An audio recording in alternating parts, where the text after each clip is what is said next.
expertise. I'm your host, Sarah Scudder, print procurement guru.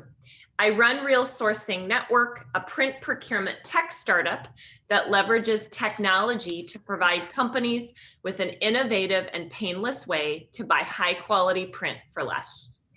I am excited to have Hans Castells joining us today. Hans and I were just saying that we both are going for the COVID hair looks.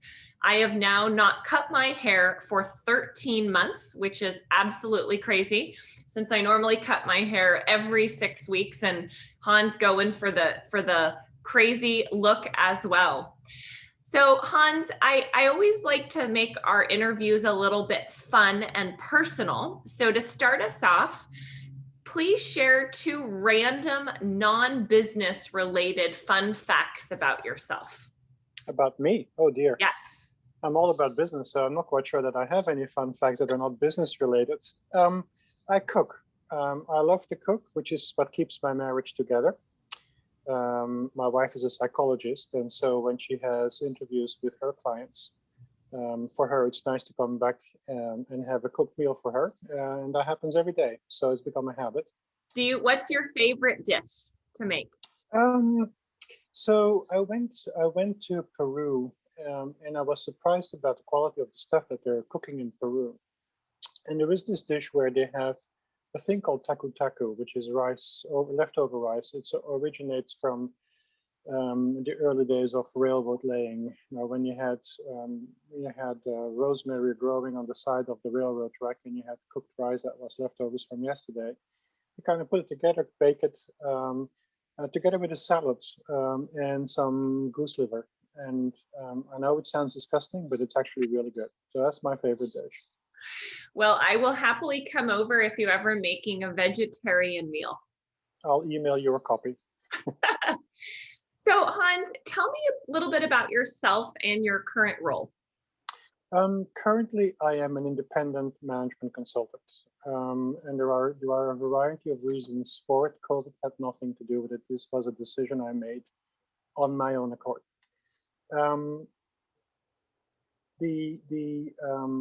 The purpose of what I'm doing today is really to transfer as much of my knowledge as possible to aspiring, upcoming, or young people who haven't had the privilege to fail as much as I have done, and who can leverage the lessons learned from those failings in pursuit of their own career growth, or in their own growth for process and how it's done, or how to interact with stakeholders. So that's what I'm doing today, mainly. Hans, it makes me think about the question that I ask sometimes when I ask people what advice they would give their 16-year-old self, since I know we all fail so much in our careers, and if we could just look back and give those 1 or 2 tidbits of advice, how that could change the course of our careers. Yeah, and usually it's the stuff that you don't expect that's really life-altering or career-altering. It's those little events that, on the surface and at the time when they occur, they seem innocent or innocuous. All of a sudden, they become defining milestones in your career development, and so was mine. So, who was one person, mentor, coach, or boss that helped you most in your career, and why? In my early career, I was part of a management group that established an airline, and we established that airline in the face of a lot of competition. At that time, there were about 4 or 5 direct competitors and maybe 2 or 3 indirect competitors. And those that we talked to, the suppliers that we talked to, would all say you have no chance of success. There is no possible way that you'll succeed, and we did. Eventually, we went bankrupt, but that's a different story. The first 15 years of our existence, we were in fact profitable, and we did that because we looked at how to do things. Given that everything is the same, that we're all trying to fly airplanes from A to B and not trying to fall on our face in between. Now, what is it that we can do to make a difference that would appeal to our passengers, that they would choose us instead of our competition? And so I hated the guy with his guts. I couldn't stand him. I mean, we've had lots of arguments, discussions, shall we say, not to say arguments. But in retrospect, he's the one that grew backbone. You know, he's the one, unbeknownst to me at the time, showed me or demonstrated that there are ways to save money, not just by negotiating contracts, but by actually looking at the process and thinking, you know, does that make sense? Is this the most effective way possible? And so that's where really the origin of my thinking occurred, that negotiating with suppliers certainly is a part of what I do, but there are much more meaningful ways to save money sometimes rather than just looking at a contract. And so I've dedicated my career to not just look at sourcing and RFP issuance and comparing RFP responses and making the right decisions for the right reasons, which in my mind is the easy way out. It was really working with stakeholders to come up with different way of doing so, not for the sake of doing them different, but because it makes sense given the reality that you're dealing with. Yeah, and Hans, I'm in the marketing procurement space, and there's a big challenge with procurement coming in and trying to only care about saving money. Marketing is not a that's not a priority and focus for marketing. So No. we work with a lot of companies to focus on innovation and value creation instead of just that cost savings.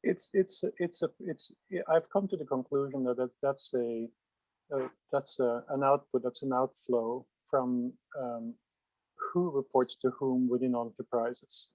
I think if you're a procurement professional and you report to finance, which happens all too often tragically, finance is compensated and recognized for certain things. One of those things is saving money. And so therefore your marching order as a procurement guy, if you report to finance, is to save money.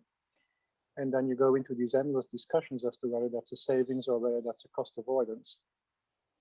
The hierarchical structure of an organization and who reports to who from a procurement point of view ought not to be finance, because it's driving behavior that is not in the best interest of the company ultimately, maybe in the best interest of the CFO.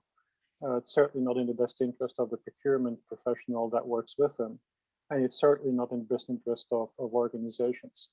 And I use the example that I mentioned before.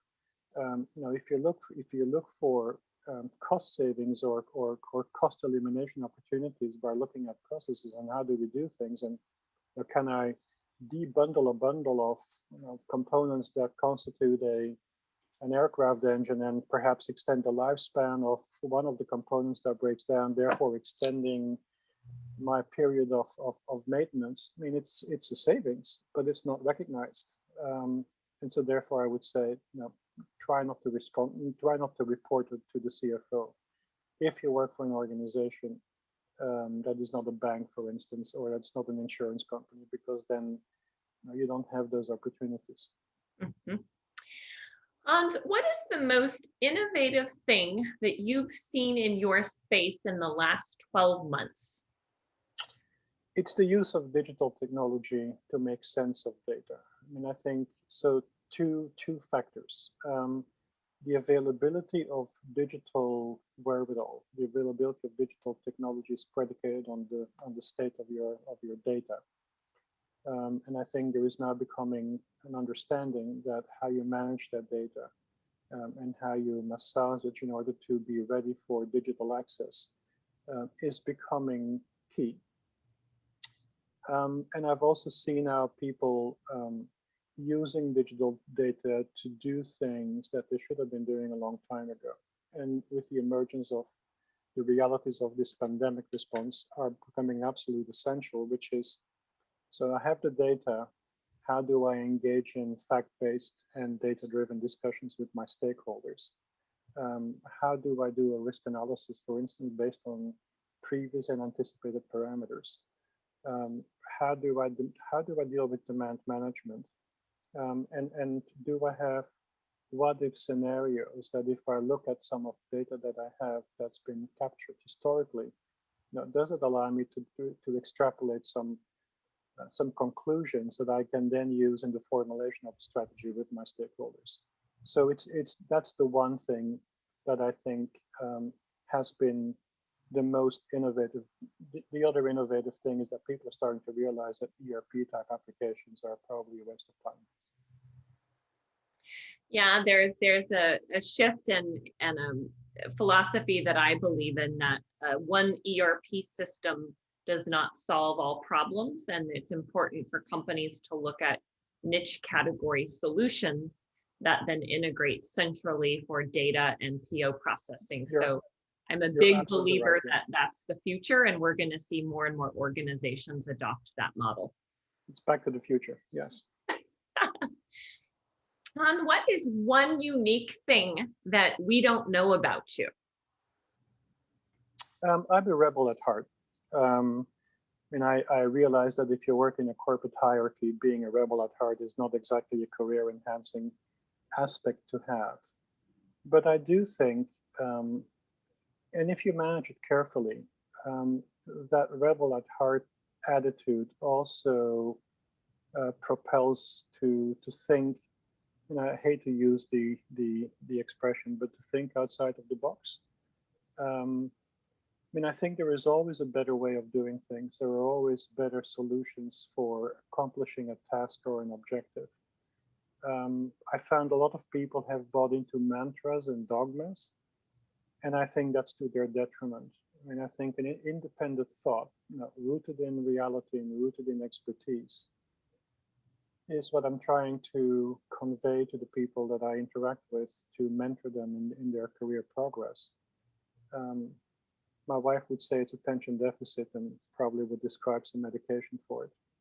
But I do think that whether it's rebel at heart or whether it's attention deficit, if you use it correctly and intelligently, not that I'm saying that I'm intelligent, but if you use it intelligently, then I think you can leverage those seeming disadvantages to great advantage. And so, yeah.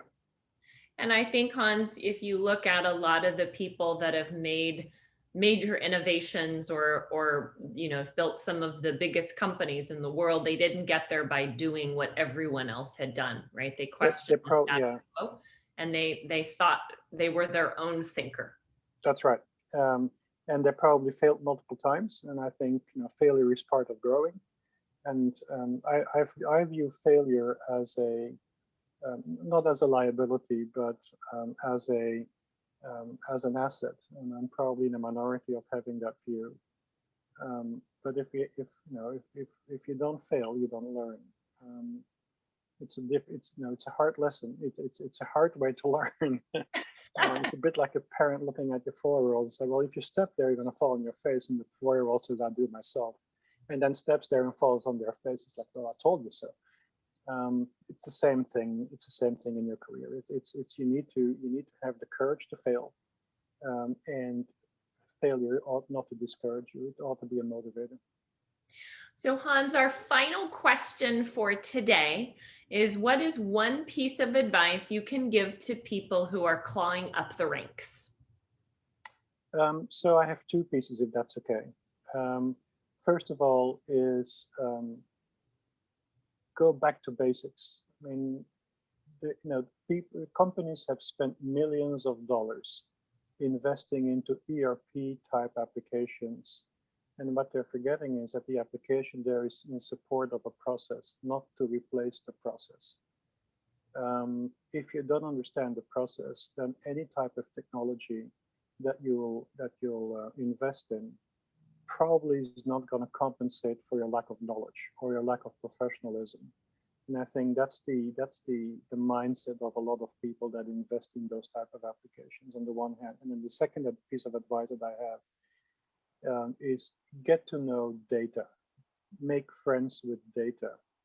And then secondly, or thirdly, once you are friends with data, get to know what to do with it and how to use that data to have intelligent conversations with your stakeholders, providing solutions and options and strategies that are beyond the obvious RFP issuance. Those are my two kinds of advice I would give to up and coming people. Continue learning and embrace data. All right, Hans. Well, it's been a pleasure having you on the show today. Thank you so much for being here. You're welcome. My pleasure.